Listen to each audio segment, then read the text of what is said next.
Welcome friends, আমি সৌরভ। তো আমি এখন কথা বলবো শাহরুখ পুত্র আরিয়ান খান পরিচালিত নেটফ্লিক্সের upcoming web series the bads of বলিউডের নতুন গান রিলিজ করছে বদলি সি হাওয়া হে। তো এই গানটাকে নিয়ে কথা বলবো, আসলে গানটি কেমন ছিল বা কেমন হলো। যদিও এই গানটার বিশেষত্ব হচ্ছে যে এই গানটা গেয়েছেন কিন্তু অরিজিৎ সিং, এবং গানটি কম্পোজ করছেন মানে মিউজিক করছেন অনিরুদ্ধ রবিচন্দ্র। তো অনিরুদ্ধ যে লেভেলের মিউজিক করে সেটা আমরা প্রত্যেকেই জানি। একটা মানুষ, দেখুন, সে দুর্দান্ত কিছু মিউজিক করার পরেই কিন্তু মানে ফ্রন্ট পেজে আসে। তো সেখান থেকে বলতে গেলে অনিরুদ্ধ কিন্তু সেই লেভেলেরই মিউজিক করে এই পর্যন্ত আসছে, এবং বর্তমানে তার মিউজিক কিংবা এই যে অরিজিৎ সিং এর সঙ্গে তার এই কোলাবরেশন, মানে তারা কতটুক ভালো বা দুর্দান্ত লেভেলের একটা গান নিয়ে আসতে পারলো সেটা নিয়ে আজকে কথা হবে। তো দেখুন, যেহেতু আরিয়ান খান, তার এটা প্রথম কাজ, তিনি প্রথমবার ডিরেকশন দিচ্ছেন। সেখানে এই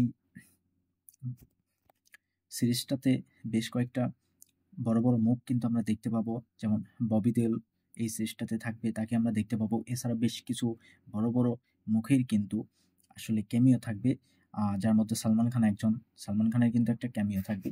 তো সেখান থেকে বলতে গেলে তাকে আসলে টাইমলাইনে নিয়ে আসা কিংবা তাকে একটা সাকসেস দেওয়া, এটা আসলে শাহরুখ খান বাবা হিসেবে তার কর্তব্য বা দায়িত্ব বলুন। তো সেখান থেকে বলতে গেলে আরিয়ান খান তিনি নিজে কতটুকু কাজ করছেন বা এই গানটা আসলে কেমন হলো সেটা নিয়ে কথা বলবো। তো প্রথমেই বলে রাখি, এই গানটি কিন্তু গেয়েছেন অরিজিৎ সিং, মিউজিক করছেন অনিরুদ্ধ, এবং গানটির লিরিক্স করছেন কুমার। তো দেখুন, এখানে এই যে কম্বোটা দুর্দান্ত কিন্তু। আপনি মানে প্রথমবার আপনি শুনলেই বুঝতে পারবেন যে হ্যাঁ, ব্যাপক কিছু হতে পারে। তবে সেক্ষেত্রে বলতে গেলে গানটা কিন্তু আমার সেই লেভেলের মজা দিতে পারে নাই, আমার কাছে সেই লেভেলের ভালো লাগে নাই।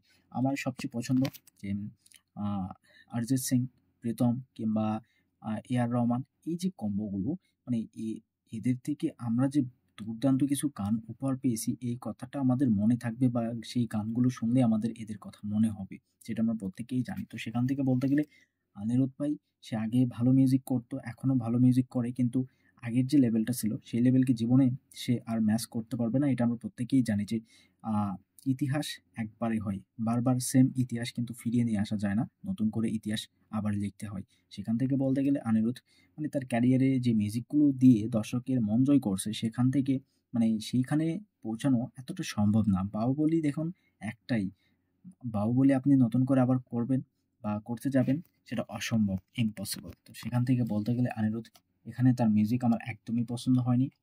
এত ভালো ভালো এখানে মানে ক্রিয়েটরদের নেওয়া হয়েছে ভালো কিছু করার জন্য বা এই সিরিজটাকে ব্লকবাস্টার করানোর জন্য, সেটা কোথাও গিয়ে আমার মনে হচ্ছে যে এত কিছুর ভিড়ে না সবকিছু ফিকে হয়ে যাচ্ছে। বা এই যে আরিয়ান খান, মানে সে নিজে ডিরেকশন দিচ্ছে বা তার ক্যারিয়ারে এটা প্রথম কাজ, সেখান থেকে বলতে গেলে সে নিজের দমে, গল্পের দমে, তার ডিরেকশনের দমে সে ফ্রন্ট পেজে আসবে। তাকে এইভাবে পুশ করার কোনো দরকার ছিল না। এইভাবে এত বড় বড় ক্রিয়েটার্স তাদেরকে নিয়ে এইভাবে এত মানে আলোচনা করার কোনো দরকারই ছিল না। সত্যি বলতে অরিজিৎ সিং দুর্দান্ত গান গেয়ে থাকে, এটা আমরা প্রত্যেকেই জানি। তার গান মানেই, সেখানে মিউজিক থাক বা না থাক, তার গান মানেই দর্শকের মন জয় করবে, এটা আমরা প্রত্যেকেই জানি। কিন্তু অনিরুদ্ধ এইভাবে মিউজিক দিয়ে মানে সত্যি বলতে এই গানটা আমার কিন্তু সেই লেভেলটা ম্যাচ করতে পারে নাই। আমি যতটুকু আশা ছিলাম বা আশা ছিল এই গানটা থেকে। তো গানটার মিউজিক ভিডিও আমার কাছে ঠিকঠাক মনে হয়েছে। এই আম দুষ্টু মিষ্টি একটি কেমিস্ট্রি দেখতে পাচ্ছি, তাদের খুনসুটি মানে দুষ্টামি এইসব কিছু দিয়ে, হ্যাঁ, সেটা ঠিকঠাক ছিল। তো সত্যি কথা বলতে সেই লেভেলটা ম্যাচ করতে পারে নাই।